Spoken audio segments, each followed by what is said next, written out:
কাটো না। রাজু ভাই, এটা হলো রাজু ভাই। রাজু ভাইয়ের আমরা হলো ছোট ভাই, ব্রাদার। আমাদের যারা চেনেন তারা তাড়াতাড়ি ভিডিওতে কমেন্ট করেন। আর রাজু ভাইয়ের কাছে একটা দাবি নিয়ে আমরা হলো আজকে বসছি যে তার হলো এই 13 প্রো দিয়ে আমাদের 12 প্রো তার কাছ থেকে এক্সচেঞ্জ করে নিব। দেখি রাজু ভাইয়ের কথাটা শুনি, আপনারা শোনেন। আর যদি তারা আমার সাথে সে যদি এখন বেইমানি করে করলো, তার যদি দাবি দেওয়া থাকে তাকে দেব, সমস্যা নাই। কিন্তু 3 মাস পরে আবার ফোনও এক্সচেঞ্জ করে দিয়ে দেবো ইনশাল্লাহ।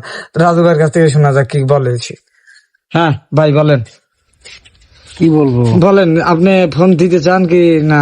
এখন আচ্ছা সময় আসুক, দেব। আমি তো আইফোন দিয়ে এক্সচেঞ্জ করবো, এখন আপনি যদি দেন। আমি তো না করি নাই, অবশ্যই দেব, সময় আসুক। এই ছোট ভাই, তোমার দাবি কি বলো? আমার কোনো দাবি নাই ভাই, দিলে কিরকম হয়? আমাদের ধরো না।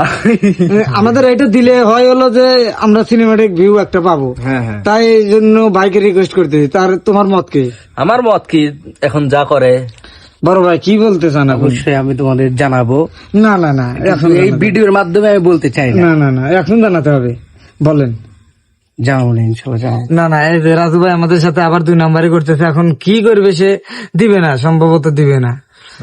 তারপরেও রিকোয়েস্ট করতেছি ভাই যদি মনটো করলে একটু দেয়। বলেন ভাই, একটু নরম টরম করিয়ে নরম করেন ভাই। ছোট ভাই কি কয়? ছোট ভাই তুমি কি বলো? মনটা একটু নরম করে দিলি মনে করেন যে আমার খুবই ভালো হয় আর কি। বলেন। আমার ইউটিউবটা বলে দাও না। ইউটিউব না, ফেসবুক আপনারটা আমরা বলে দিব। আমরা ফেসবুকের পিছে আপনারটাতে লেগে যাবো। আপনি ভালো কন্টেন্ট ছাড়েন সেটা তো আমরাও জানি। এখন আপনি যদি আমাদের এই হেল্পটা করেন তাহলে বলতে পারি। কারো এ পর্যন্ত কারো মানে আমরা ফেসবুক আইডি করে দেনি, প্রমোশন করে দেনি, আপনারটাই ফার্স্ট হবে। যাক, ইনশাল্লাহ তোমার এই অ্যাকসেপ্ট আমি রাখবো ইনশাল্লাহ। সত্যি তো না মিথ্যা যে আশ্বাস দিতেছেন না, ভিডিওতে? আশ্বাস না। সত্যি?